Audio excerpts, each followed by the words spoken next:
Greetings, friends. Welcome. Thank you for joining me for this talk. Today I want to talk to you about medical ethics, particularly about a case of a medical doctor acting as a good moral agent in treating a patient for a particular medical condition. In church teaching, God calls the medical doctor to use his training in medicine, including his formation in Catholic faith and morals, to treat the patient fully and properly as a human being created in the image of God. In doing so, the doctor will first and foremost require the cardinal virtue of prudence to help him form a prudent moral judgment or choice about the particular treatment or medicine that he will use to help the patient. For the doctor, this is a free moral act in the practice of medicine. According to St. Thomas, every free or voluntary human act by the person is either morally good or evil on the basis of three sources of morality. These three moral sources include the moral object, the intention, and the circumstances. This means that all three moral sources of the human act have to be good for the act to be morally good, but will be morally evil from a single defect in any of these three moral sources. On this basis, the medical doctor is certainly called by God to be a good moral agent in the practice of medicine. This will involve his choice of a good moral object and a good intention in treating his patient in his particular circumstances. In doing so, the medical doctor conforms himself to the image of the divine physician, Jesus Christ, the healer, through his good moral agency. On this basis, the Church believes and professes that the medical doctor morally participates in the healing ministry of Christ in practicing medicine. Let's say in this case, the doctor is treating a woman, 30 years old, who is a wife and mother of 3 children, for a medical condition she has developed. Let's also say the condition is endometriosis. This condition is a disorder in which tissue similar to the tissue that lines the inside of a woman's uterus, the endometrium, abnormally implants and develops outside her uterus, generally on the outside uterine wall, on her ovaries, fallopian tubes, and the tissue that lines her pelvis. This is often a painful condition for the woman. In this condition, the changes in her natural hormones during her monthly menstrual cycle only worsen her endometriosis. In particular, they cause this abnormal endometrial tissue to become inflamed.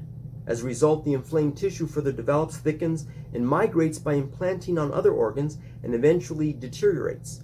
This process recurs every month for the woman because of the hormonal changes from her menstrual cycle. In time, the deteriorated tissue builds up in her pelvis, causing her more health problems. For this reason, let's say in treating this disorder, the medical doctor, acting as a moral agent in the practice of medicine, prescribes the woman an oral medication to treat her endometriosis, but only after determining that other alternatives are not possible for her. In this case, the medicine that the medical doctor prescribes the woman is a therapy of artificial hormones. Here, the moral object of his free human act, his prescription of hormonal therapy, is good morally, for he acts reasonably through the cardinal virtue of prudence in his moral choice of the proper means to heal or improve the woman's condition. In this sense, his prescription of artificial hormones for the good of the woman's health has a basis in right reason, for he understands that these hormones, developed by medical researchers virtuously and responsibly in their practice of medical science, have thus far produced good fruit in treating this condition. For instance, these artificial hormones can stop or reduce the endometriosis in the woman, including her pain, by helping her body regulate her monthly hormonal changes that cause this condition. As such, here the moral object chosen, the medical doctor's prescription of hormonal therapy to heal or improve the condition of the woman, is a morally good act based on right reason. Accordingly, this good moral act by the medical doctor not only perfects him as a moral agent, but also orders him to his final end, God himself, through his good moral agency. On this basis, St. Thomas teaches that this chosen object of the moral act is the first and primary goodness of the human act. Furthermore, a good moral act also requires that the person have a good end or intention for his act. This is certainly true of the medical doctor. The doctor's moral act will only be morally good if he intends a good end for his act. His intention here is the reason he has chosen to prescribe the woman a hormonal treatment for the healing or improvement of her endometriosis. In this case, the medical doctor has a good intention for treating the woman as such. He intends to help her to live a healthy and full life as a human being, including as a wife and mother. This is the intended good or end he desires for her through hormonal therapy, for these hormones can stop or reduce the endometriosis. As a result, the doctor's hormonal treatment of the woman is the proper means for her to recover a full and healthy life for herself and for her family. On this basis here, the medical doctor acts good morally because he has a good or right intention for treating the woman medically. This good intention is the second source of the moral goodness of the human act. Finally, for the human person, such as the medical doctor, the circumstances of his moral act are those particular conditions that can increase or decrease the moral goodness or evil of his act. For instance, let's say that the woman whom the medical doctor is treating for endometriosis is poor. She and her husband have had a difficult time financially for some time. The only money they do have is for their monthly rent and groceries for them and for their children. Moreover, they have no medical insurance. Consequently, they certainly do not have the means to pay the doctor's fee for her appointment, including her treatment. In this case, the doctor's moral choice to still help the poor woman by treating her for free in these circumstances increases the moral goodness of his act. This is the third and final source of morality of the human act, the circumstances of the acting agent. In this case, the medical doctor does all that he can medically to help the woman as a good moral agent in the practice of medicine. He treats the woman hormonally to stop or reduce her endometriosis that she may live a full and healthy life as a human being, as a wife, and as a mother. This is all he directly wills or intends for her in prescribing her this hormonal therapy. He intends nothing else, nothing more and nothing less. At the same time, as a medical doctor, he also understands that the medicine he prescribes her, the artificial hormones, will have foreseen but unintended indirect consequences or effects for the woman, such as infertility. As such, this hormonal therapy will have a contraceptive consequence for the woman by preventing her from conceiving human life during her treatment. As I said earlier, the doctor neither intends nor desires this foreseen consequence for her.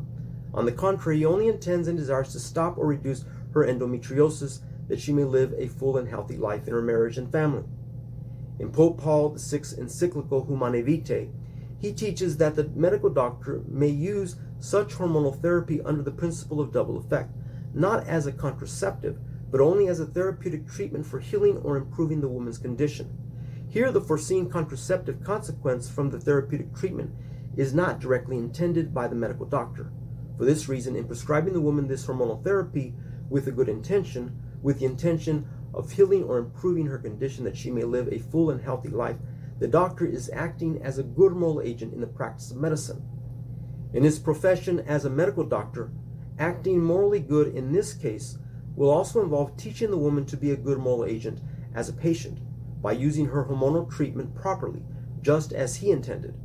In this sense, for the medical doctor, this means forming the woman to have a good intention, the right intention, in using her hormonal therapy, not as a contraceptive, but as a therapeutic treatment for healing or improving her medical condition.